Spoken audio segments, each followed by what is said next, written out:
Good morning. Would like to welcome back Jenny Gallo of Carrot Top Studio. Diakonos Solutions has a Women in Series ministry, and Jenny has been very gracious with her time, sharing her thoughts and her studio with us. And so this is the final installment of our talk together. Jenny had one last place that she wanted to show us that was very important in her studio and part of her design process. So welcome, Jenny. Great to be here again, Susan. I hope everyone's been able to find something worthy in the first two segments that we filmed. We're now sitting in my painting space. COVID came to be, churches became something a little bit different than what they had been. I didn't have many sales. There weren't needs for new stalls at that time. And so I picked up my paintbrush again, and this is where I sit to paint. On the other side of the computer, across from my painting table, is where I email you from. So this is my desk also on the other side. And so if I've emailed you, this is what it looks like. Yeah.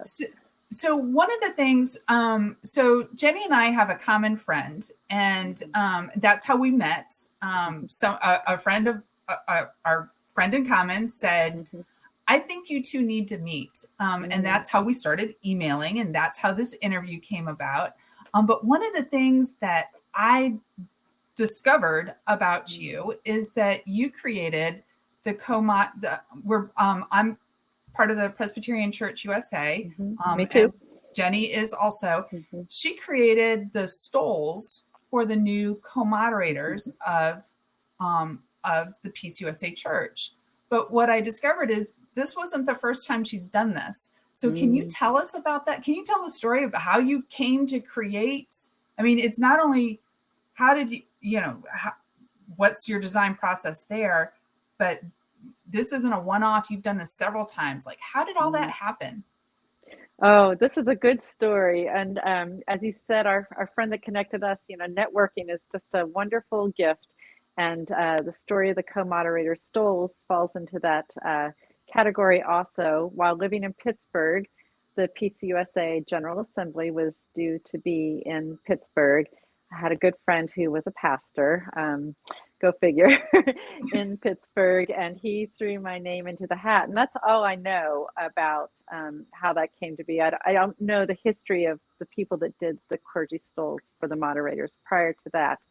But I was asked to design the stoles, and it went well. So I have done that commission 6 times now, which is just, I really, my church history is important to me, and it is just a wonderful thing that I've connected with my own church community in this way. And it's a great collaboration because the stoles that the moderators then wear as they reach out to the community for the next 2 years, they reflect the host city of the General Assembly and whatever the theme for General Assembly is in that particular year.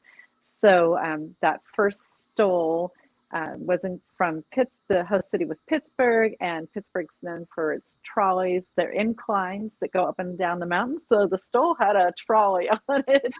And, that's a little bit unique, and it's a fun collaboration. The collaborative process is really exciting and energizing to me. And that's one of the things I'm just really thrilled that you and I and Diakonos Solutions and Carrot Top Studio are going to be collaborating on stoles for women that are new in ministry. Yeah. So how this came about, besides the emailing back and forth, is in January, Diakonos Solutions launched Stories Behind the Stoles.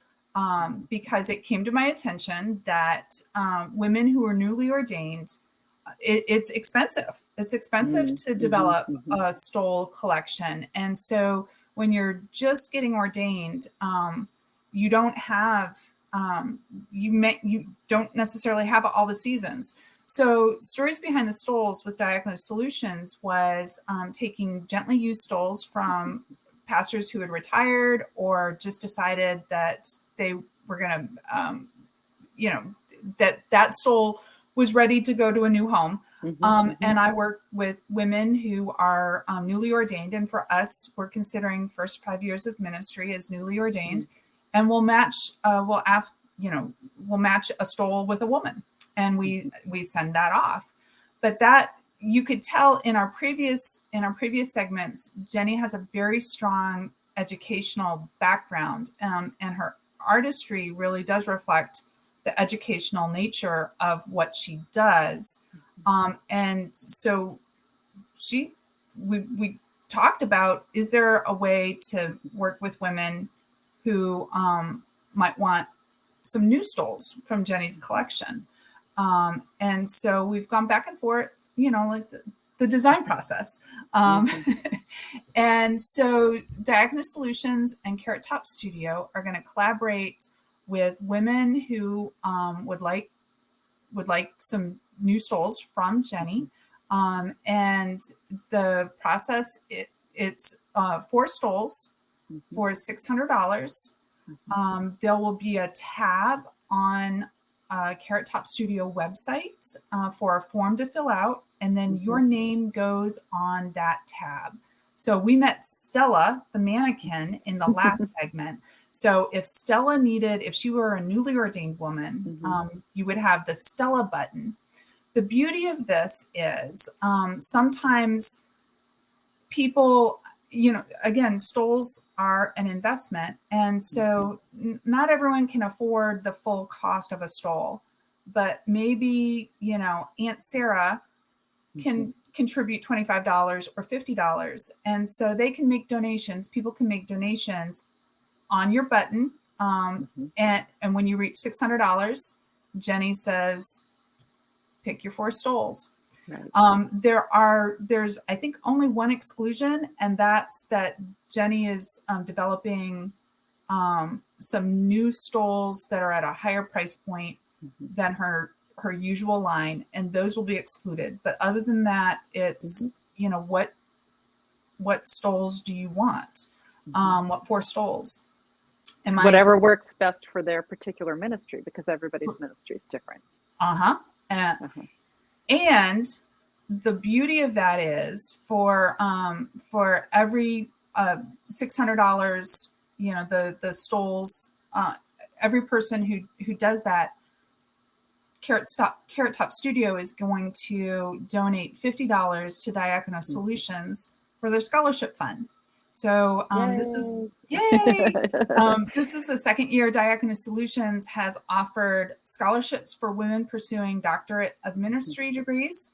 That was something else, a gap that I found. A lot of women did not have the access to financial resources as they were pursuing their degree. So this is the second year that we will be offering 3 $500 scholarships to women pursuing what we call the acronym DMIN, pursuing their DMINs. In fact, we just closed the application process, and our advisory board is meeting next week to choose recipients. So we try to time that with the beginning of the school year so that people's budgets are positively impacted. So that's one of those, it's a unique collaboration. Neither one of us has done anything like this before. So we're hoping that if you know someone, and I think the other really interesting thing about this is that if you've got a pastor, October is Pastor Appreciation Month, that this is something that maybe a congregation could get behind, or if you've got a newly called pastor and maybe they want to spruce up their stole wardrobe, it's perfect for someone just entering the ordained ministry, but it's also a really thoughtful way to honor pastors who have an existing ministry, and they just haven't thought about, ministries, especially in post-COVID, it's, like you don't think about, I really should spruce up my stole wardrobe. I mean, I do, but I'm kind of a stole junkie. I try to get a new stole every year. It's, anyway, but that's me. I know I'm probably unique, but I agree with you how important visually the stoles are, because I have gone to exclusively handmade stoles. So they're all unique, and people comment on them every Sunday I'm in service. People comment on the stoles. Yeah, they tell the story, but they're also a great conversation starter. Yeah, that's great. And I'm just would like to point out that on both of our websites is the form. If you are a clergy member that is listening today, or if you know somebody and want to encourage them to fill out the form to be considered as one of the people that will be a recipient of this kind of contribution, the collaboration between our two businesses. Yeah. So I think to close out, Jenny, do you have any advice for women starting their stole collection? How much time do you have? As much time as you would like. No, I'll just, I got a couple brief thoughts.